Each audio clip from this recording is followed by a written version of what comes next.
امیر المومنین سیدنا فاروق اعظم رضی اللہ تعالی عنہ کا دربار خلافت کھلا ہوا تھا، مقدمات پیش ہو رہے تھے، مظلوموں کی داد رسی کا سلسلہ جاری تھا کہ ناگاہ ایک خوبصورت نوجوان کو دو طاقتور آدمی پکڑے ہوئے لائے اور فریاد کی، امیر المومنین اس ظالم سے ہمارا حق دلوایا جائے، یہ ہمارے بوڑھے باپ کا قاتل ہے۔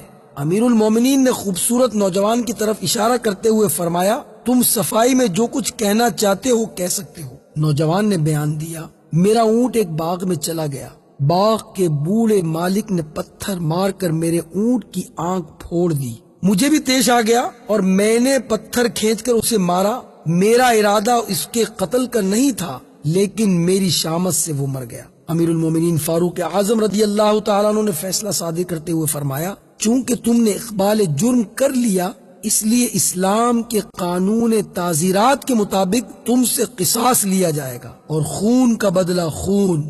نوجوان نے کہا، اسلام کے قانون اور عدالت کے سامنے میں اپنا سر تسلیم خم کرتا ہوں، لیکن اتنی بات عرض کرنے کی اجازت چاہتا ہوں کہ میرا ایک نابالغ بھائی ہے، باپ نے مرتے وقت اس کے حصے کا سونا میرے حوالے کیا تھا، میں نے اسے ایک ایسی جگہ دفن کر دیا جس کا علم میرے سوا کسی کو نہیں ہے، اگر میں سونا اس کے حوالے نہ کر سکا تو قیامت کے دن میں اپنے باپ کو منہ دکھانے کے قابل نہیں رہوں گا، اس لیے مجھے 3 دن کی مہلت دی جائے، میں اپنے فرض سے سبکدوش ہو کر واپس آ جاؤں گا تو مجھ پر قصاص جاری کر دیجیے گا۔ امیر المومنین نے تھوڑی دیر غور کرنے کے بعد فرمایا، عدالت کے سامنے اپنا ضامن پیش کرو۔ نوجوان نے حاضرین مجلس پر ایک امید بھری نگاہ ڈالی، ساری مجلس میں کوئی بھی اس کا شناسہ نہ تھا، مایوس ہو کر بیٹھ گیا۔ اتنے میں ایک صحابی رسول حضرت ابو ذر غفاری رضی اللہ تعالیٰ عنہ کھڑے ہوئے اور آواز دی، امیر المومنین میں اس نوجوان کا ضامن ہوتا ہوں، اسے 3 دن کی مہلت پر رہا کر دیا جائے۔ ایک جلیل القدر صحابی کی ضمانت پر نوجوان کو رہا کر دیا گیا۔ پہلا دن آیا گزر گیا، دوسرا دن گزر گیا، آج تیسرا دن ہے، دربار خلافت کھچا کھچ بھرا ہوا ہے، دونوں مدعی بھی حاضر ہیں، حضرت ابو ذر غفاری رضی اللہ تعالیٰ عنہ بھی موجود ہیں، لیکن نوجوان ابھی تک پلٹ کر نہ آیا تھا۔ جوں جوں انتظار کا لمحہ گزرتا جاتا تھا، لوگوں کی تشویش بڑھتی جاتی تھی۔ مدعیوں نے کہا، اے ابو ذر ہمارا مجرم کہاں ہے؟ جواب دیا، تیسرے دن کا پورا حصہ جب تک نہ گزر جائے اس کا انتظار کیا جائے، اگر وہ وقت مقررہ پر نہیں آیا تو قصاص کے لیے میری گردن حاضر ہے۔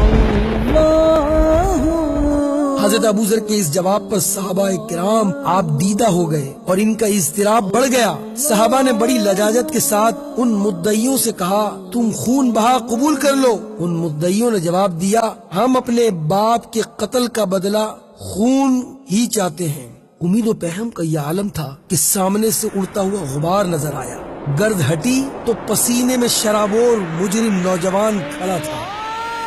تماشائیوں کی آنکھیں حیرت سے پھٹی کی پھٹی رہ گئیں۔ امیر المومنین نے نوجوان سے مخاطب ہو کر فرمایا، سزا تو تمہیں بعد میں دی جائے گی، پہلے ایک بات سنو، تمہیں 3 دن کی مہلت ملی، تمہارا پتہ نہ نشان کسی کو معلوم، نہ تم کسی کے یہاں شناسائی، سزائے موت سے بچنے کے لیے تم فرار بھی تو ہو سکتے تھے۔ نوجوان مجرم نے بھیگی پلکوں کے سائے میں کھڑے ہو کر جواب دیا، امیر المومنین میں فرار ہو کر کہاں جاتا، یہاں نہ صحیح وہاں سزا ملتی، لیکن قیامت تک اسلام کے دشمن یہ تانا دیتے کہ محمد عربی صلی اللہ علیہ وسلم کے غلام عہد شکن ہوتے ہیں، اس لیے میں نے سوچا کہ زمین پر میرے خون کا دھبا چند دنوں کے بعد مٹ جائے گا، لیکن عہد شکنی کا دھبا اسلام کے دامن پر ہمیشہ کے لیے نمایاں رہے گا۔ نوجوان کے اس بیان پر لوگوں کے دل بھر آئے، آنکھیں اشک بار ہو گئیں اور اسلام کے اس رقت انگیز محبت پر صحابہ کرام کا پیمانہ لبریز ہو گیا۔ اب امیر المومنین حضرت ابو ذر غفاری رضی اللہ تعالیٰ عنہ سے مخاطب تھے، اے ابو ذر تم بغیر سوچے سمجھے ایک ایسے شخص کے ضامن کیسے بن گئے جس کی تم سے کوئی شناسائی نہیں تھی؟ نہ اس کا پتہ جانتے، نہ اس کا نشان جانتے، نہ اس کا قبیلہ جانتے۔ ایک راہگیر پردیسی کی سزائے موت کا بار تم نے اپنے سر پر لے کر کتنا المناک اقدام کیا تھا۔ اگر خدا نہ خواستہ وہ نہ آتا تو آج ابو ذر کے ماتم میں مدینے کا کیا حال ہوتا؟ حضرت ابو ذر غفاری رضی اللہ تعالیٰ عنہ بے تاب ہو کر کھڑے ہو گئے۔ عرض کی امیر المومنین، ایک ابو ذر نہیں، 1000 ابو ذر مدنی سرکار کی عطائے رحمت پر قربان ہے۔ ایک غریب الوطن مجرم تاجدار کونین کے غلاموں کے درمیان کھڑا پناہ ڈھونڈ رہا تھا۔ اس کے چہرے کی افسردگی اور نگاہوں کی یاس مجھ سے دیکھی نہ گئی۔ میں نے سوچا وقت کا قافلہ گزر جائے گا، نشان قدم باقی رہے گا، کہیں آنے والی دنیا یہ نہ کہہ دے کہ محمد عربی صلی اللہ علیہ وسلم کے غلاموں میں اتنی بھی غم گساری کا جذبہ نہیں تھا کہ اپنے ایک بھائی کو 3 دن کے لیے پناہی دے دیتے۔ امیر المومنین، یہ تانا مدینے کی بھری آبادی میں ایک غریب الوطن مجرم کو کوئی ضامن نہ مل سکا ہمیں مر جانے کے لیے کافی نہ تھا؟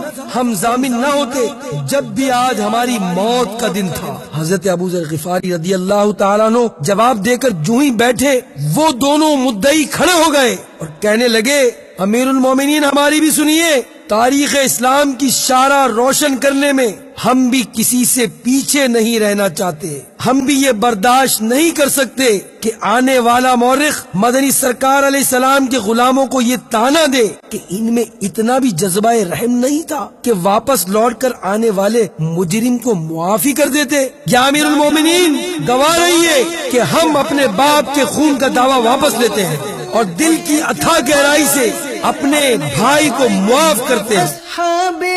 مدعی ابھی بیان دے ہی رہے تھے کہ عدالت فاروقی سے مبارکباد کا شور اٹھا۔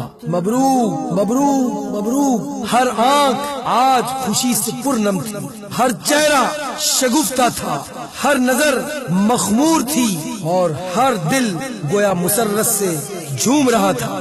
لیکن وقت کا یہ کاروان یہ درد انگیز نظارہ دیکھ کر حیران تھا، حیرت میں دیکھتا ہی چلا گیا۔ اب وہ وقت پلٹ کر نہیں آ سکتا۔ مکھی کو دونوں پیاروں کو